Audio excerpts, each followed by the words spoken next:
हरियाणा सरकार के कृषि विभाग के additional chief secretary Shri Sanjeev Kaushal हमारे साथ मौजूद हैं। इनसे चर्चा करेंगे कई अहम इश्यूज़ के ऊपर। सर, जिस प्रकार से हरियाणा सरकार ने सुपर बाजार की तर्ज पर रिटेल सेंटर खोलने का जो निर्णय लिया है, वह सरल भाषा में क्या आम आदमी को समझाना हो तो क्या है? मुख्यमंत्री की उनकी जो सोच है मुख्यमंत्री जी की, वो ये है कि जो प्रोडक्ट्स हैं, चाहे वो हमारी एपेक्स फेडरेशन हो कोऑपरेटिव की या खेती बाड़ी महकमे की कॉरपोरेशन हैं, अलग अलग किस्म की प्रोडक्ट्स बनाते हैं। जैसे कि आप हैफेड का जानते हैं, कच्ची घनी तेल बहुत मशहूर है। इसके अलावा चावल के भी अलग अलग पैकेजिंग के साथ बासमती का भी वो काम कर लेते हैं, और भी अलग अलग किस्म के काम हैफेड के ज़रिए प्रोडक्ट्स होते हैं। इसी तरह से वीटा एक बड़ा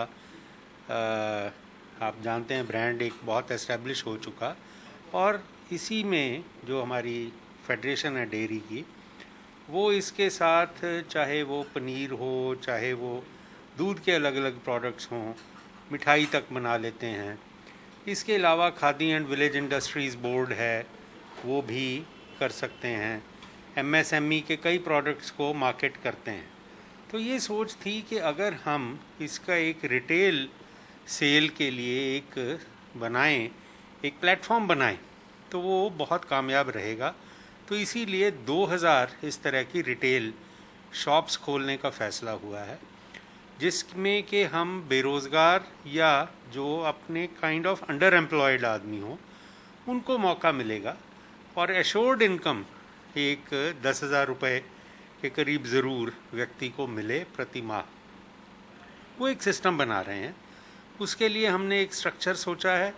हरियाणा एग्रो इंडस्ट्रीज़ कॉरपोरेशन के ज़रिए हमने एक वर्टिकल इंडिपेंडेंट बनाई है, क्योंकि हरियाणा एग्रो इंडस्ट्रीज़ कॉरपोरेशन कोई बहुत अच्छे हालत में नहीं है, बहुत अच्छे उसकी एक्टिविटी नहीं है, लेकिन उसकी हमारे पास एक वर्टिकल बना के अलग से हमने 4 ऑफिसर्स की जिम्मेदारी बनाई है, जिसमें एमडी हैफेड हैं, एमडी डेयरी डेवलपमेंट फेडरेशन हैं, उसमें सेक्रेटरी हैफेड हैं इत्यादि।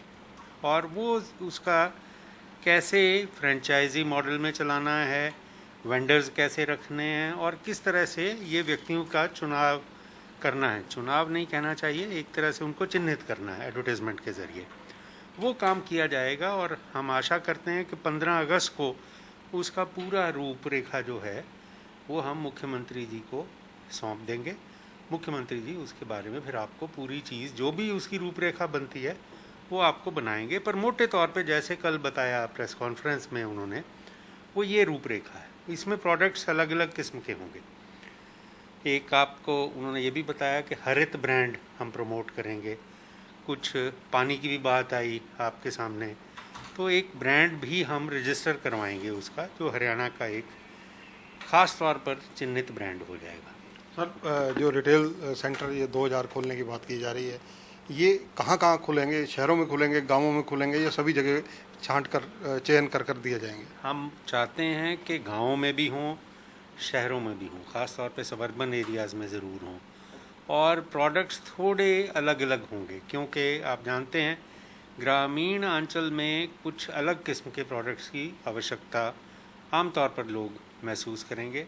जो अर्बन एरिया होगा वहाँ पे कुछ अलग थोड़े प्रोडक्ट्स होंगे। तो वो प्रोडक्ट्स की लिस्ट भी फाइनल की जा रही है, वो भी उसी के साथ होगी। दोनों जगह पे होगा।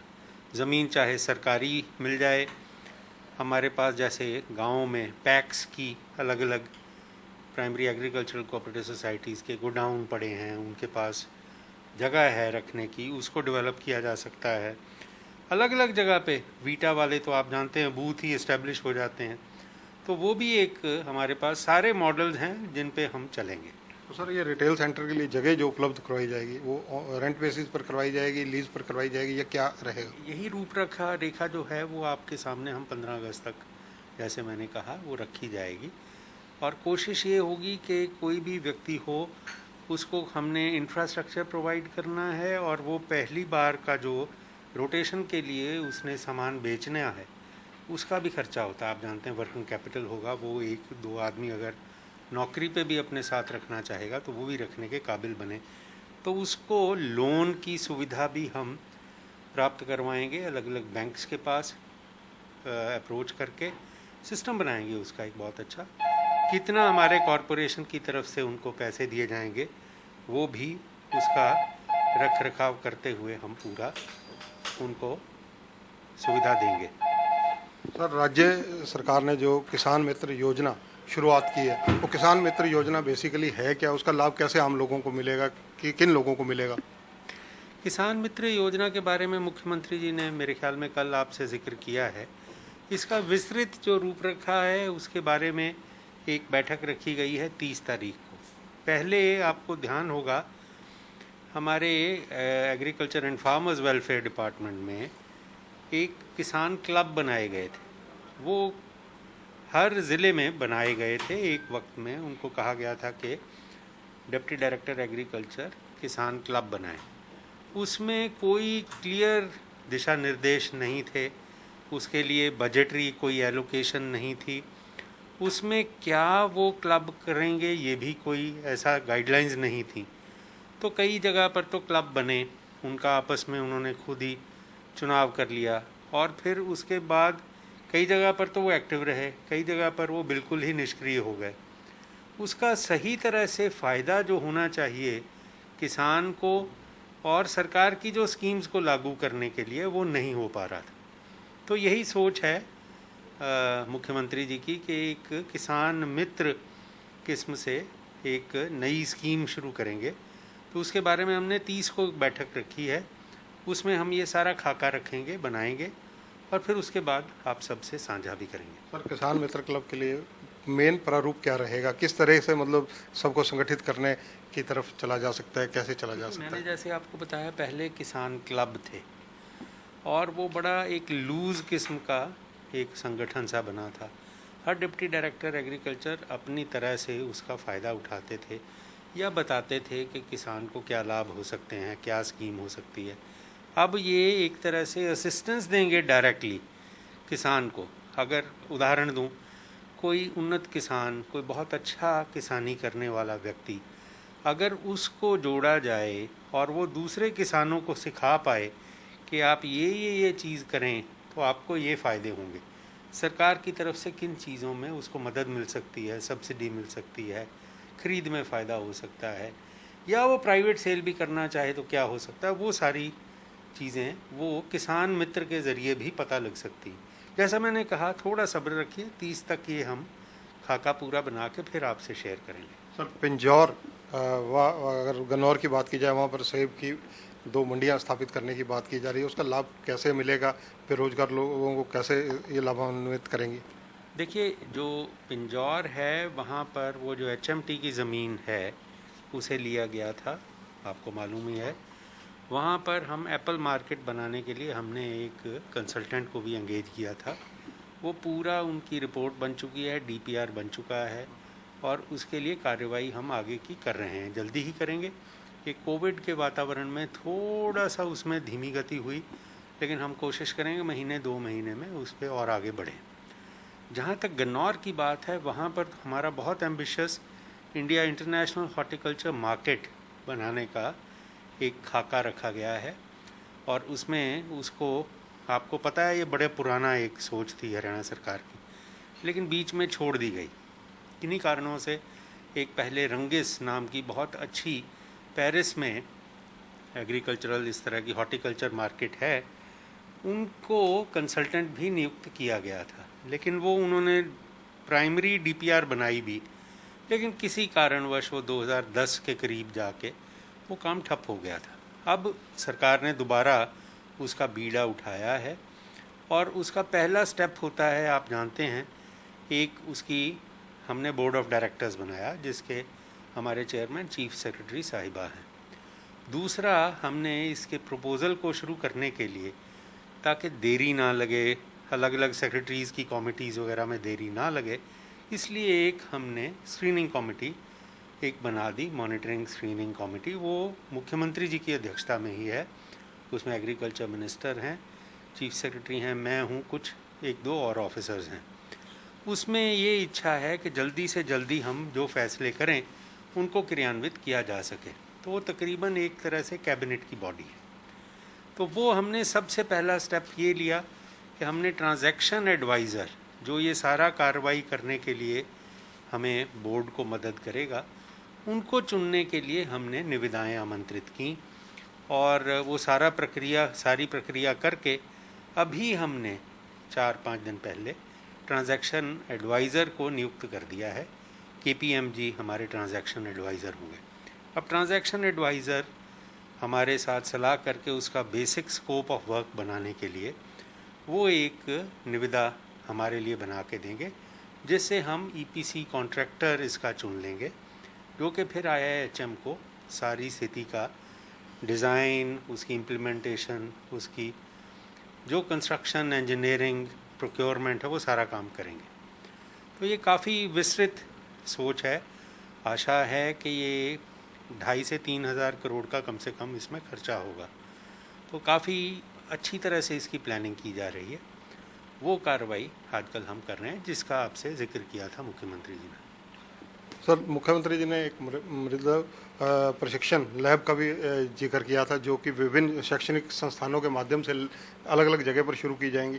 वो कैसे लाभान्वित रहेंगी, उनका क्या फंक्शनिंग रहेगी? मुख्यमंत्री जी ने इस साल जब बजट प्रस्तुत किया था तो उसमें उन्होंने इस चीज़ का हवाला दिया था। सोच क्या है, 70 लाख एकड़ के करीब हरियाणा में भूमि पर जोत होती है, उसमें किसान कोई ना कोई फसल उगाते हैं। अब सबसे उचित तो बात यह रहे कि सॉयल हेल्थ कार्ड हर एकड़ का बना होना चाहिए। भारत सरकार ने एक स्कीम भी शुरू की, उसमें पर आमतौर पर हमने देखा है कि हर 3 साल में वो सर्वे करके फिर सॉयल हेल्थ कार्ड जारी होता है।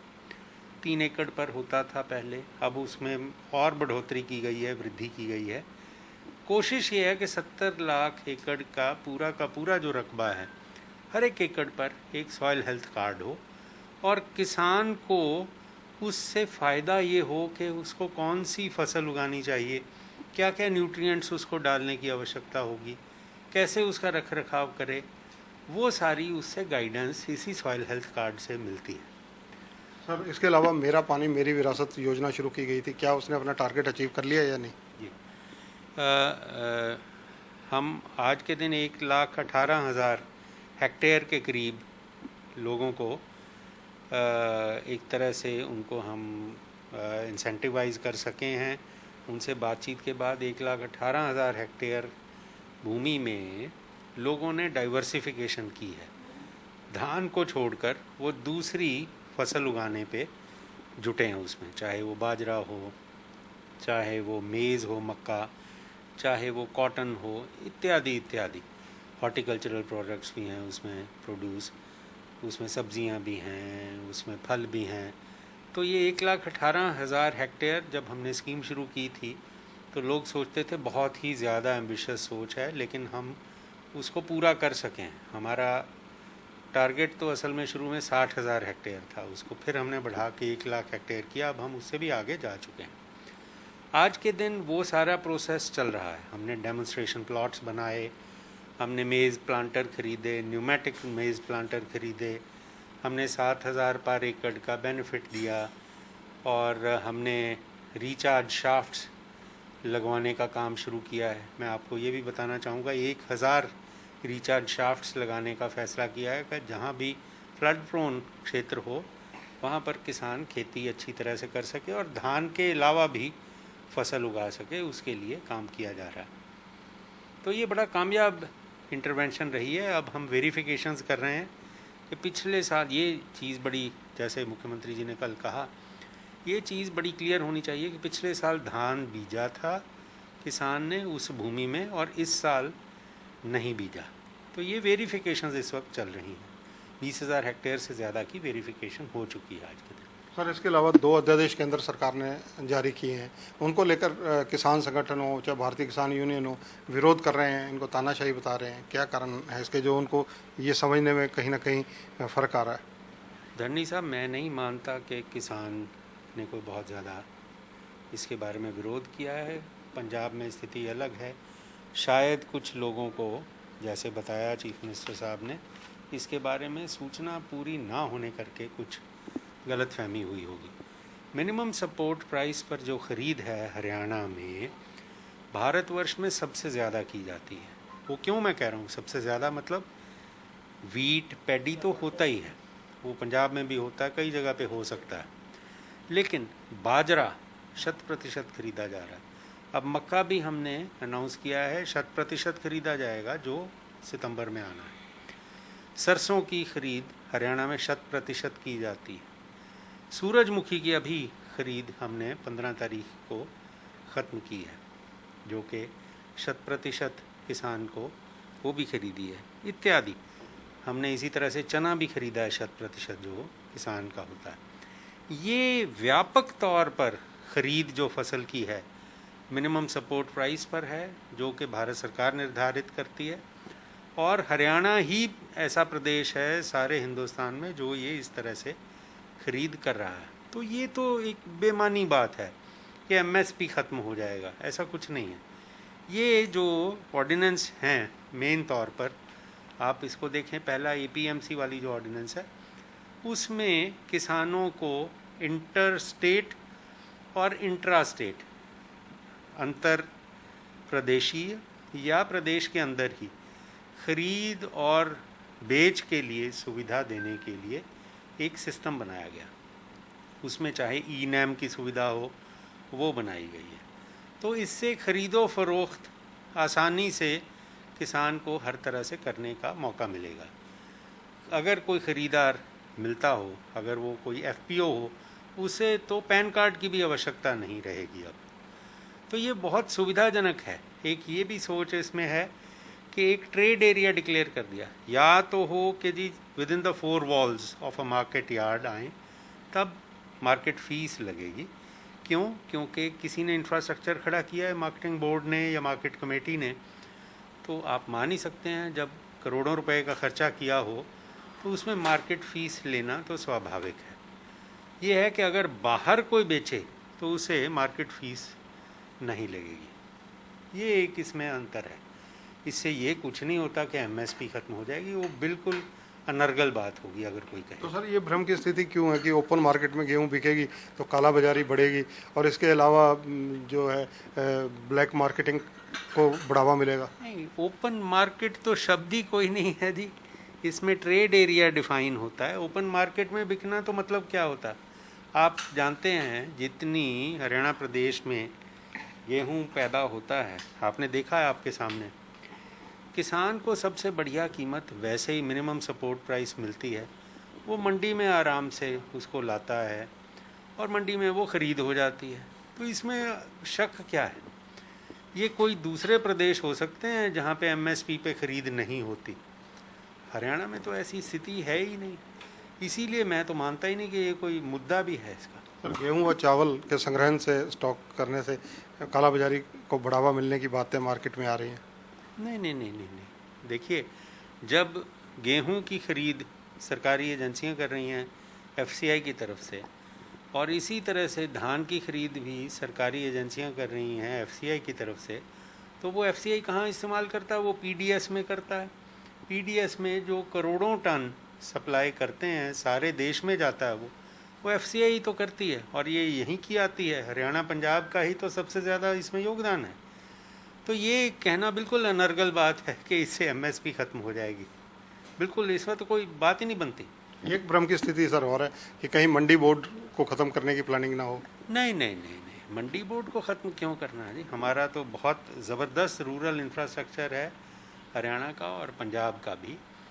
ये धारणा क्यों आई कि जहाँ मार्केट फ़ीस की बात आई कि मंडी के 4 दीवारी के बाहर अगर खरीदो फरोख्त होगी तो मार्केट फ़ीस देने की नहीं ज़रूरत होगी। इससे ये लोगों को लगा कि थोड़ा मार्केट फ़ीस में कमी आएगी तो मार्केटिंग बोर्ड के जो रिसोर्सेज हैं उनमें थोड़ी सी कमी आती है। ये बात ठीक है, लेकिन वो रिसोर्सेज पूरे करने का सरकार के पास अपने तरीके हैं उनको पूरा करने का। मुख्यमंत्री जी ने, माननीय कृषि मंत्री जी, भारत सरकार को भी इसके बारे में लिखा हुआ कि हमारे जो थोड़े से रिसोर्सेज कम होंगे वो मदद करें पूरा करने को। और हरियाणा सरकार अपने में ही इसके बारे में पूरी सशक्त है, वो पूरा कर सकती है। 400-500 करोड़ रुपए हरियाणा सरकार के लिए बोर्ड को दे के काम करवाना, इंफ्रास्ट्रक्चर मेंटेन कराने के लिए कोई बहुत ज़्यादा मुश्किल काम नहीं है। सर आपके पास जो विभाग हैं, चाहे कृषि हो, सहकारिता हो, ये सभी विभाग काफ़ी चुनौतीपूर्ण है इस वक्त, क्योंकि लगातार नए नए प्रयास चल रहे हैं। तो अब नए ऐसे कौन से प्रयास हैं जिन पर आपका केंद्र बिंदु है, जहां सेंट्रलाइज किया हुआ है? सारे प्रयास इस बार तो हमने, जैसे कल मुख्यमंत्री जी ने अपनी प्रेस कॉन्फ्रेंस में बताया कि एक्सपेरिमेंटिंग और इम्प्लीमेंटेशन पे पूरा जोर है। ये सारे हमने जो बातें की ये सब नई हैं, चाहे मेरा पानी मेरा विकास हो, चाहे मेरा फसल मेरा ब्यौरा हो। आज के दिन हम मेरी फसल मेरा ब्यौरा नया पोर्टल हमने तैयार किया, लॉन्च किया है अभी। उसमें किसान को अप्लाई करने के लिए कहा है। एक और फैसला हुआ है कि किसान जो भी सहूलियत लेते हैं उन्हें आग्रह किया जाए कि मेरी फसल मेरा ब्यौरा में वो ज़रूर पहले अपने आप को रजिस्टर करें। क्यों? क्योंकि नहीं तो अंत में जाके फिर वो ज़िद करते हैं कि जी हम टाइम पे नहीं कर पाए, अब कर दो। सूरजमुखी में भी ये एक स्थिति आई थी, तो वो भी एक नई चीज़ है। हम इस तरह से काफ़ी चीज़ें कर रहे हैं, किसान की सहूलियत के लिए सारे काम किए जा रहे हैं। तो ये हैं Sanjeev Kaushal, additional chief secretary हैं कृषि विभाग के, सहकारिता विभाग के। निसंदेह इनके विभागों के पास काफ़ी चुनौतियां हैं और काफ़ी नए नए एक्सपेरिमेंट भी हो रहे हैं और नए नए प्रयास लगातार जारी हैं और कई प्रयास सार्थक भी हो रहे हैं, जैसा कि इन्होंने मेरा पानी मेरी विरासत का एग्जाम्पल खुद दिया है। कैमरामैन सुनील के साथ चंद्रशेखर धरनी, पंजाब केसरी टीवी, चंडीगढ़।